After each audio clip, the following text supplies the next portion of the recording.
Hello. Welcome back to the Majella Says podcast, where life is about money, but it's not just about money. Today we're working through the problem of the spending saving cycle.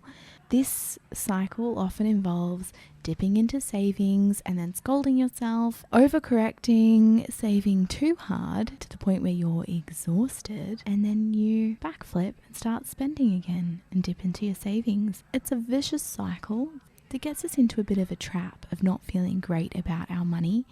It makes us feel like we're not good at this whole money thing. Our system's not working, and are we ever actually going to get ahead? So what's happening here? Why do we do this? Why do we find ourselves in these cycles? We work through it together, and I actually have some pretty big revelations about my own money habits and what I can do to solve it. So I'm happy that you're here. Let's get into it. Oh my goodness, it's Sunday and I have the Sunday scaries.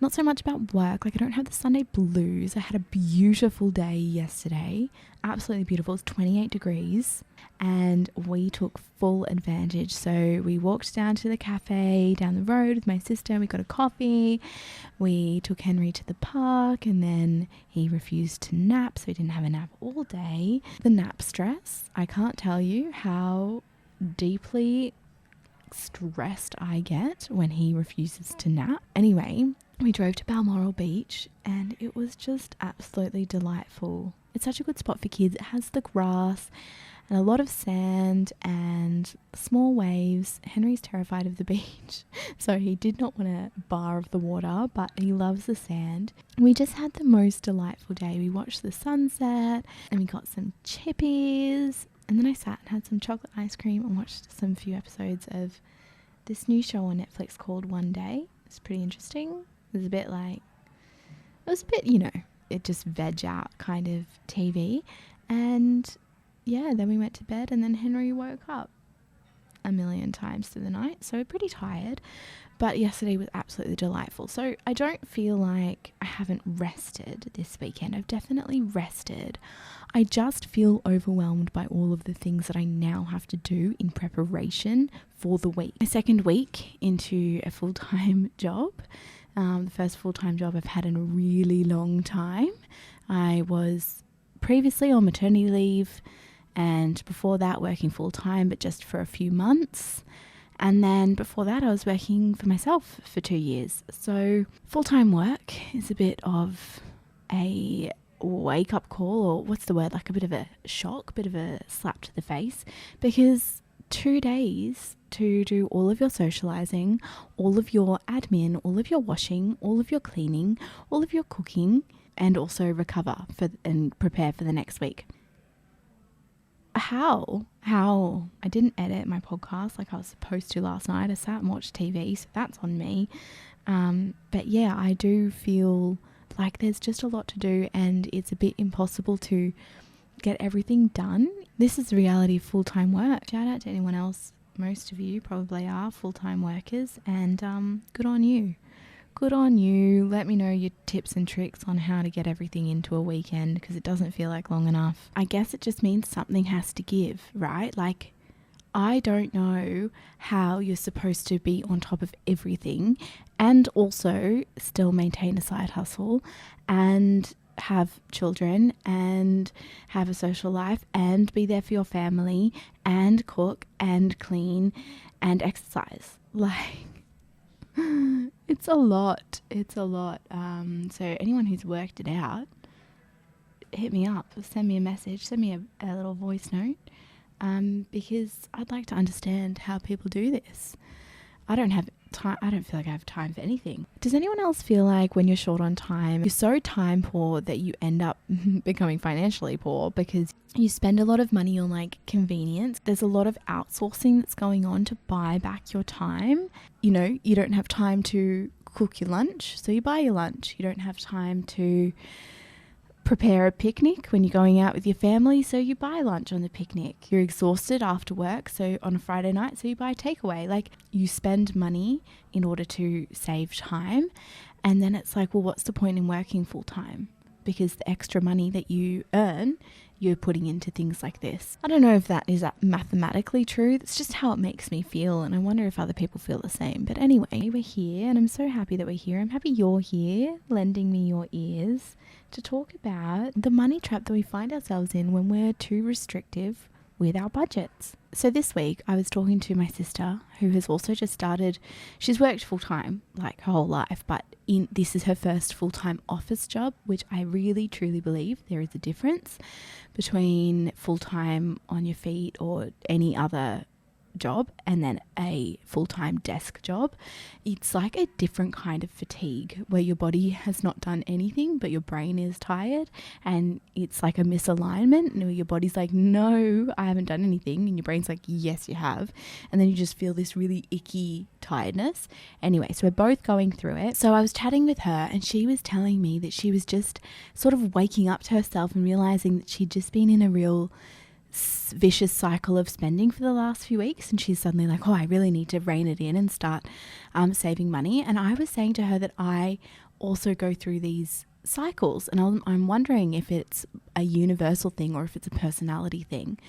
I definitely go into these spend phases, as I call them, and savings phases where I am in the mood for spending or I'm in the mood for saving. And these phases last like anywhere between 1 to 3 months, and then I enter the next phase. And truth be told, I love a spending phase because the mood is so deep rooted that I get like justified in spending money, and it gives me so much like pleasure and joy to spend money because it's like I've just suddenly stripped away all of the guilt and I've just thrown it to one side and I've gone, I don't care, I need these things, I've been putting it off and I'm going to buy them.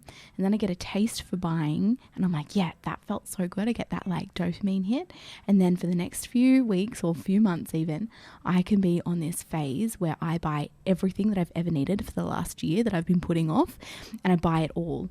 I buy the skincare that I've run out of, I buy the clothes that I need to replace, I buy Henry's things, I buy Connor things that he needs, I buy stuff for the house, for the kitchen, I buy the good groceries that we need that we've been putting off, I book in a haircut, I go to the doctor. I literally go through this phase where I just allow myself permission, like subconsciously, to spend, and it becomes so ingrained. So I'm buying all of these things that I really feel like I need, but then because I'm in a spending phase, I find myself buying extra things at the grocery shop, extra coffees, extra treats here and there. And it's just a mood that I cannot shake for quite a long time. It usually lasts a little while where I'm just spending. I'm not thinking about it in a negative way. It's just like, this is how I need to live. What I think it is, it's a bit of a rebound from being tight with money for a good few months, where I tell myself, no, you don't really need that. You don't really need to go and replace your skincare. You can just use, the dodgy Sorbeline cream that Connor uses. Just use that instead. I go through these phases of really restrictive saving where I'm like, nah. I suddenly get really motivated, and it's normally spurred on because I've just gone through this spending phase. So I've been spending all of this money, and then I go, oh my gosh, we haven't been saving anything, or we've had to use our savings, or whatever. I've done something quote unquote wrong with the way I've been using my money. So therefore I have to rein it in, and I feel a bit guilty. All the guilt comes rushing back in, and I scold myself a little bit, and I go, okay, no, we've got to start saving because, you've got to be investing, and I get really tight again, and everything gets put off. So tight on things. Like currently I have a list on my phone of things that we actually need that I just have put off buying, like pseudo cream for Henry, for example. We need that. My brother's getting married in literally 3 weeks. I have not yet got a dress for the wedding. There are things that I genuinely need that in this saving phase, it's so strong that I cannot bring myself to buy it. And I just look and look and look. Like I'm looking at all these dresses and nothing is making me want to buy it because I'm like, it's just too much money. it's just too much. I'm sitting here trying to go, okay, maybe I can get a dress that I can dress up for the wedding and then dress down for the office. But then that means I'm being really picky. And I know that pickiness is coming from that deep-rooted saving phase that I'm in. So if I was in a spending phase right now, I probably would have bought 3 dresses, because I would have gone, oh, that one's beautiful, I'm just going to buy it. And then I would see another one and go, oh no, but that one's really nice. Oh, I'll buy all 3 and I'll send back the other 2. And then I'd probably end up keeping them because I love them so much, and I'll definitely use them for some event, you know? So I get into these really strong, like, polar opposite phases where when I'm identifying my sort of money personality, as it were, I'm either a really strong spender or I'm a really strong saver. And I am wondering if that is a universal experience, or if that is tied to a personality trait, or if it's tied to a money mindset. So right now, is my sister going through this, and am I going through this cycle of spending, then reining it in, saving, and going too far, where then you feel like you need to rebel and jump back into the spending. So I'm wondering if that is tied to the fact that I am not feeling confident in the amount of money coming in. Because we have a lower income as a household, I am in a money scarcity mindset. Overall, I'm generally worried about money. I'm looking at our budget, trying to cut back or stretch it in different ways. And I'm wondering if potentially my sister is feeling the same, if she's feeling like I don't have enough money coming in, and so she's in this money scarcity mindset. And then so she's saving too hard and then rebounding and spending too hard and then rebounding and saving too hard and going like this yo-yo effect. So it could be that. It could be that we're feeling like we don't have enough money overall, and so therefore we're going through these cycles. Or it could be a personality thing. We're both a little bit ADHD brained, like inclined. So it could be a little bit of a personality trait, or it could be a universal thing that everyone goes through, and it's like a natural course of overcorrecting, and it's actually something either that we can lean into or that we can regulate. Now let's explore either leaning into it or regulating it. So leaning into it is what I've been doing currently. I can quite quickly identify when I'm in a money spending phase, and I'm like, okay, I know what's happening here. I recognize these feelings. I recognize what I'm doing. I'm in the money spending phase, and I acknowledge it. I'm pretty happy about it, to be honest. And then I just go, okay, let's just, buy what we need to. It's okay. It's okay to be in this phase because most of these things we need, but let's just recognize that that's what we're in and not go crazy. So then when you are moving into the spending phase, you don't have such a knee-jerk reaction, oh shit, oh no, I've spent so much money, I really need to save. It's more like, okay, I've probably had my fun now, I could kind of rein it in, I don't really need to keep spending at this rate. So it's a little bit more of a mild reaction. And I think that has helped me in the last year, where I've noticed these patterns of spending and then saving and then spending and then saving.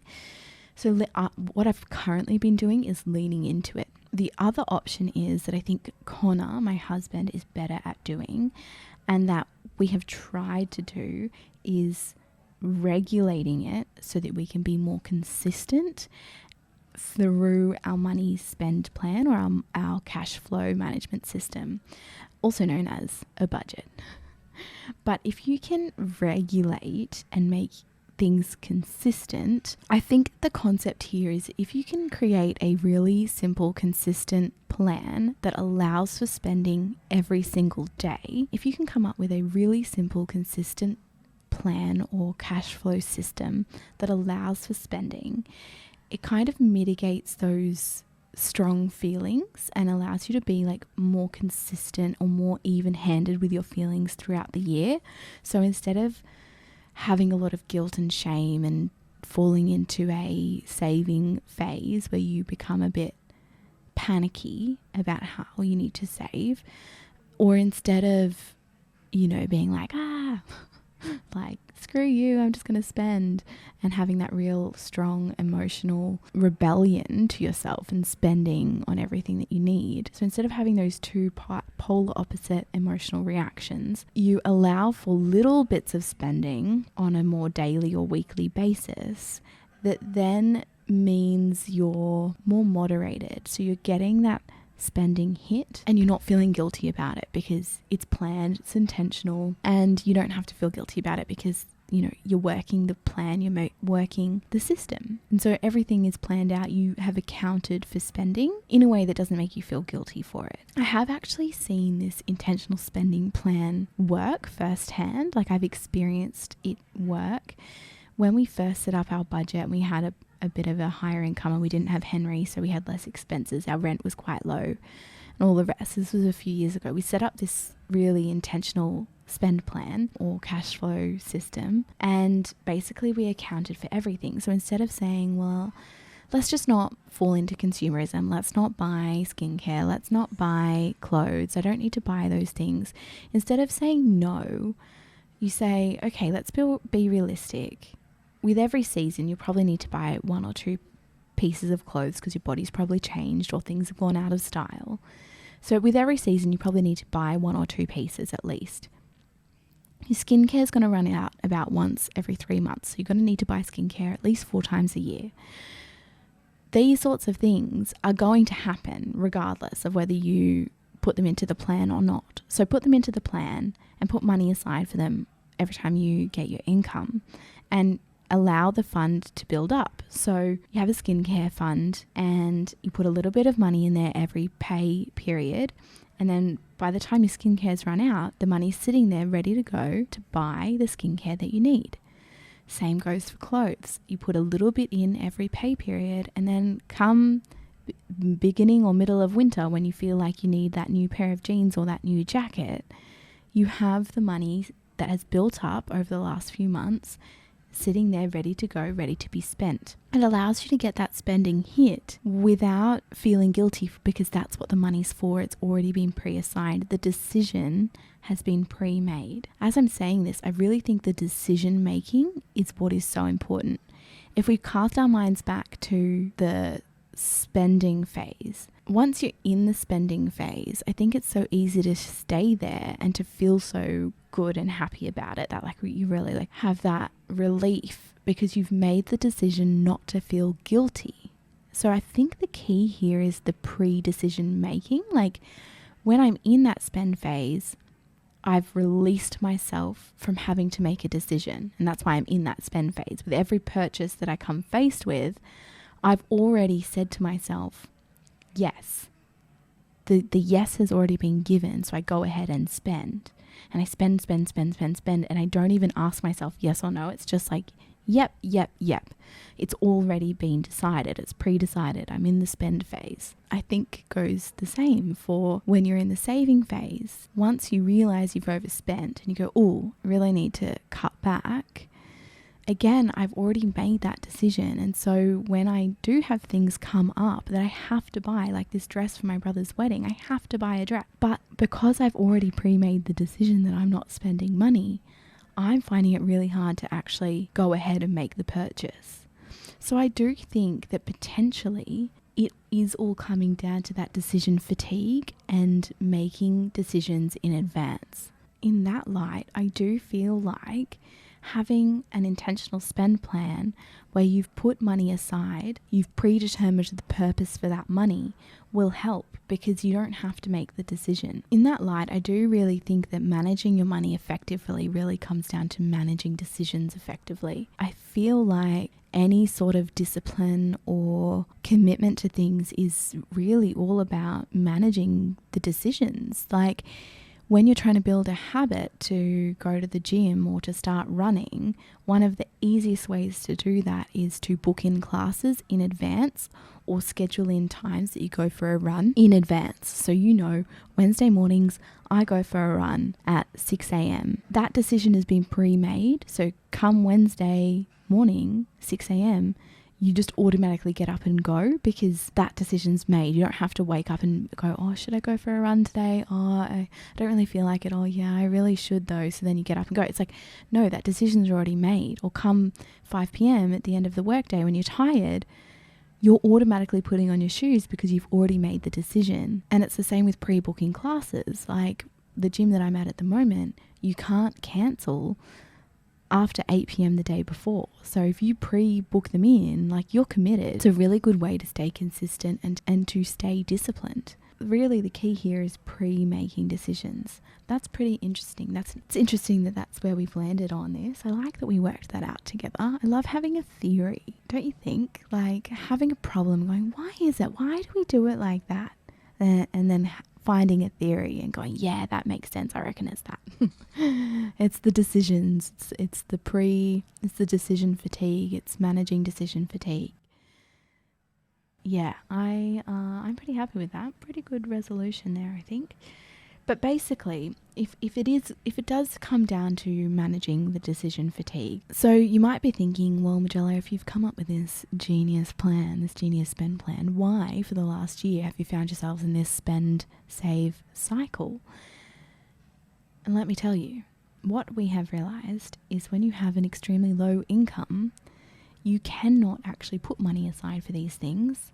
Skincare, clothes, they become extra items. They aren't part of your bare bones necessary expenses. And when you only have an income for those bare bones necessary expenses, then it's really hard to make that pre-decision and save for it. What that highlights to me is that people with a lower income, you can see how it's really easy to get stuck in that lower income and not be able to claw your way out of it through saving and investing, because you get tired from saving so hard and not seeing a lot of progress. It's quite fatiguing. When you're so tired and you're faced with the decision, do I spend money and make myself feel a bit better in this moment?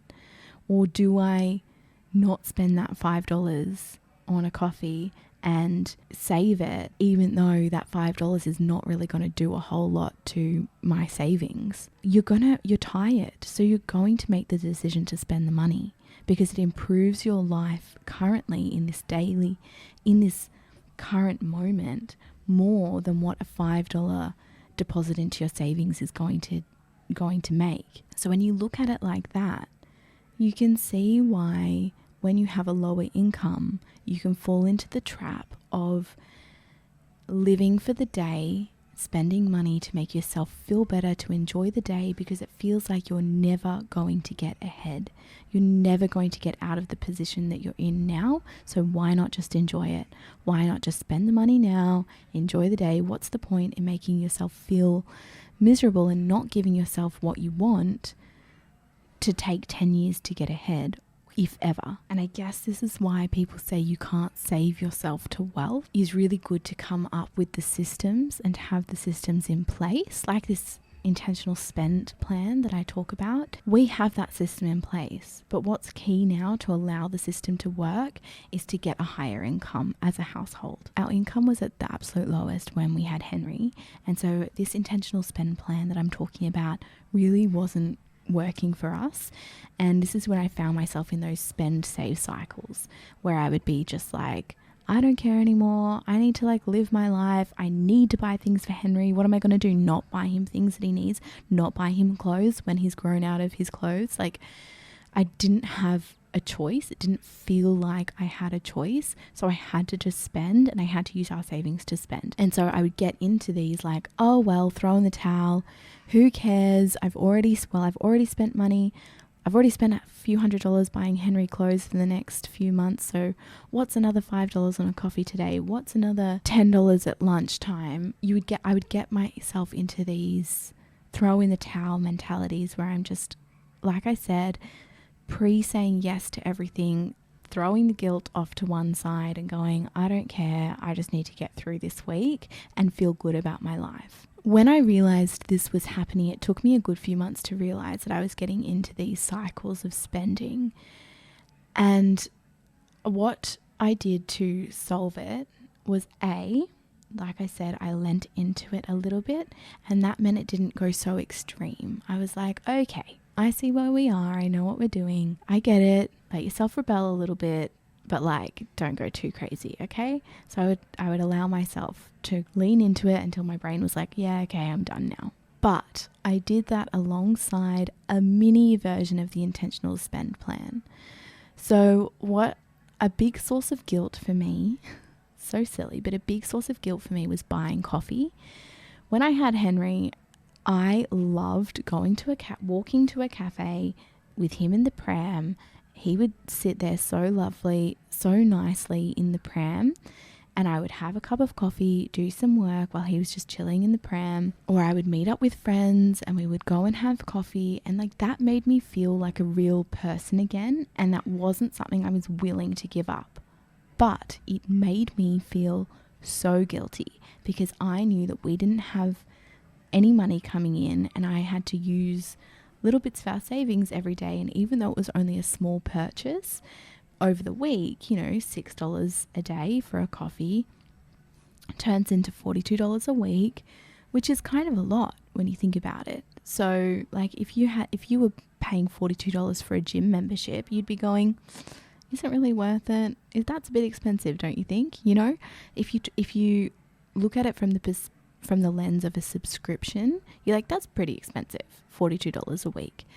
So I was feeling pretty guilty because I knew that I was spending a lot of our money on coffee. Like, it's so insignificant, even though it actually was significant because it made me feel whole in that postpartum period.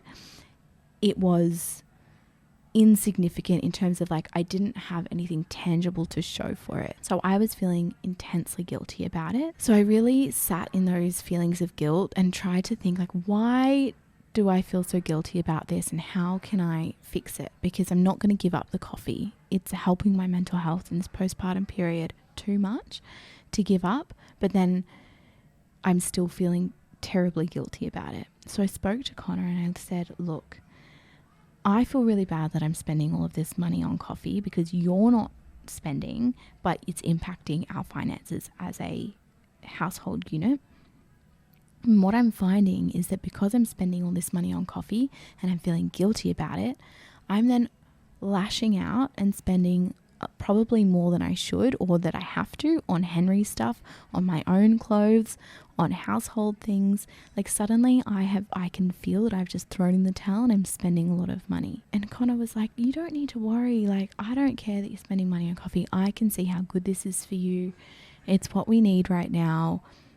You don't need to worry. I'm just going to focus on getting our income up. I went with that for a little bit, like, okay, I've been given the green light. I've got the permission. Not that I need the permission, but when you're working as a team, you feel bad if you're the one spending money and the other team member isn't. You feel like you're letting them down because, they're sacrificing, they're not spending money, and then you're off spending money and it's impacting you as a team, as a household unit. So, but he had said, don't worry about it. So, okay, went ahead, still buying the coffee, still going out, but I still felt guilty about it. And I still was spending a lot of money, like overall in other things.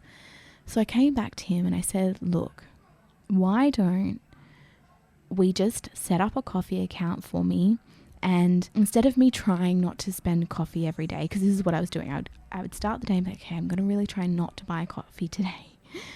And then I'd be like, well, what else am I going to do? It was really hard for me in that period. Anyway, I don't need to justify it. Look at me. Listen to me, still justifying this time.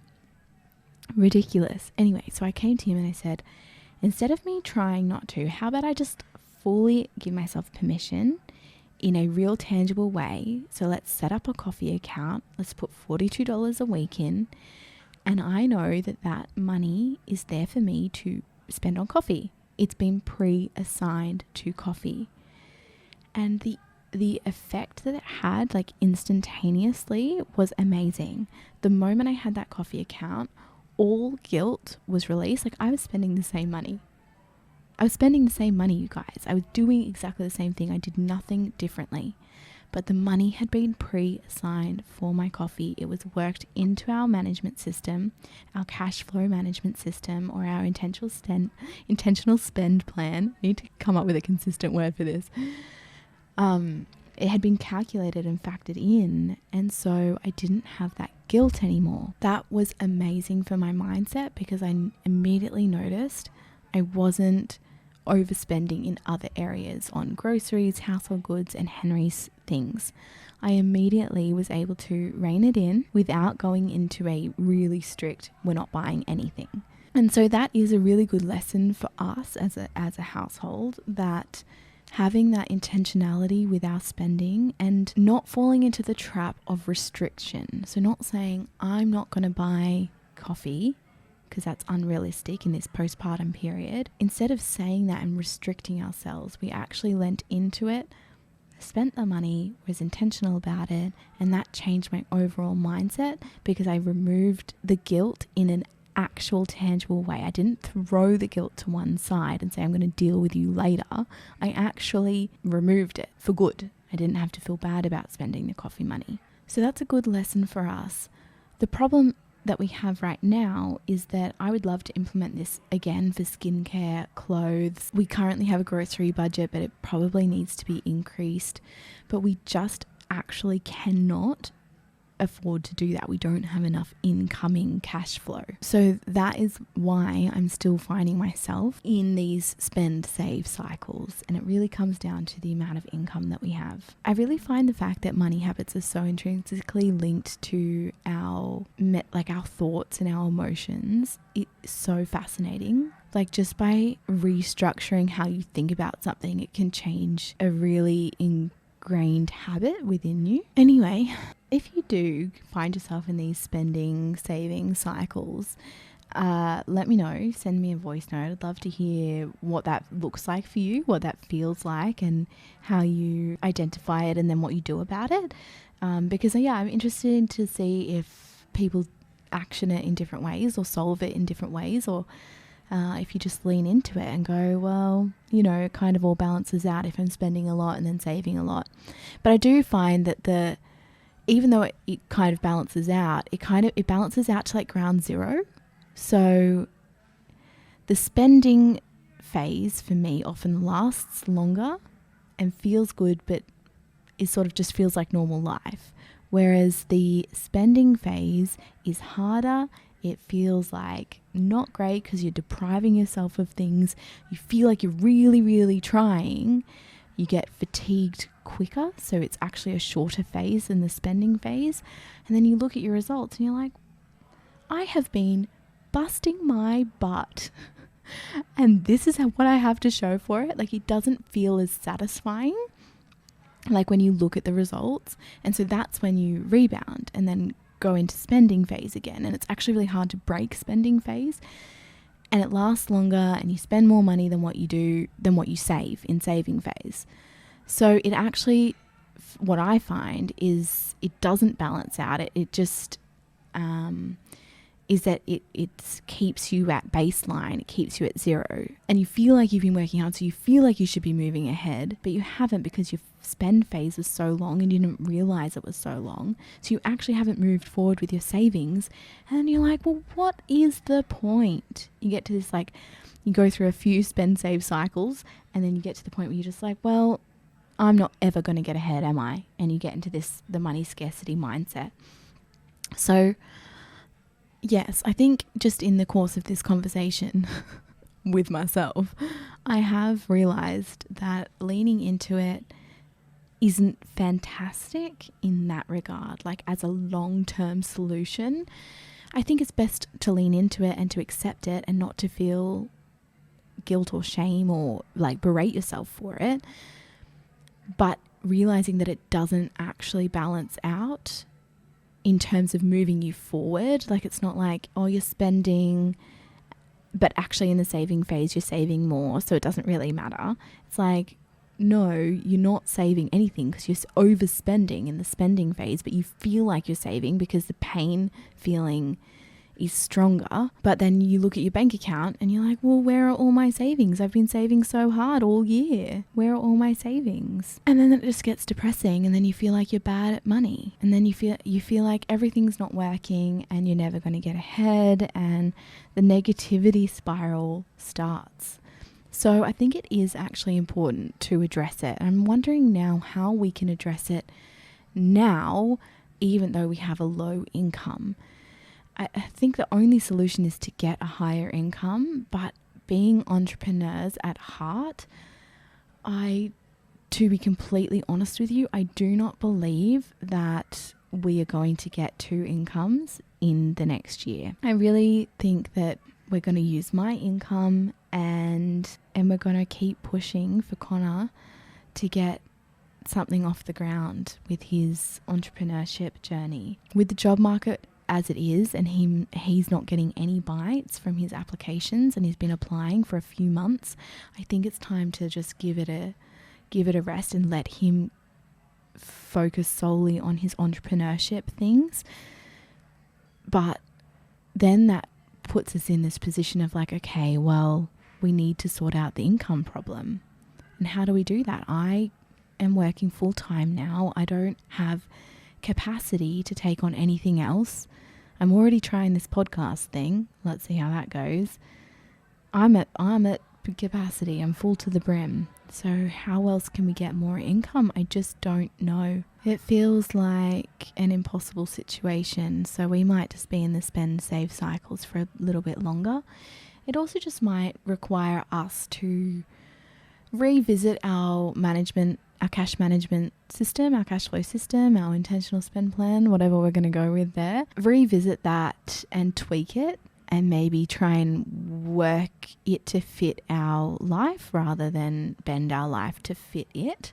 Maybe that's the solution. Anyway, we'll try that. I'll come back to you in a little while and let you know how it goes. And hopefully now that I'm full time and I am getting that full salary, it will feel like a lot more money, and maybe then it will be a high enough income for us to live. I think it will be a high enough income. Like, we won't be paying rent. We're staying with my parents for a year. We'll see how that goes, but that's what the current plan is. So I think potentially my income will be enough without us having to pay rent. We'll be able to hopefully save. I think that might be the key for me, is to acknowledge that once I'm full time, this income will be enough, because I'm still in that money scarcity mindset where I'm like, we don't have enough money, we're just living off my income, and there's 3 people living off my income, and I'm so worried and I'm so scared. And so I think I just need to call it there and go, I'm full time now, I have the full salary, it's going to be okay, and it's worth it. It's worth it for the long-term wealth building, for Connor to be doing what he's doing. I'm really working to convince myself here more than anything, but I think that's probably going to be key, is changing the mindset around, like, we're actually in an okay position. We're not in survival mode right now. We don't have to feel like we're in survival mode.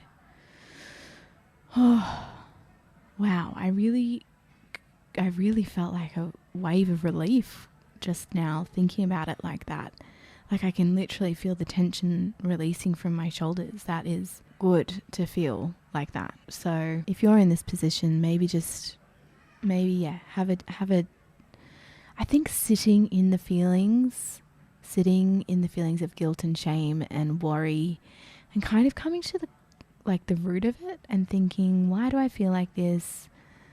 What can we do to change it? Do we need to change it, or do we just need to think about it slightly differently?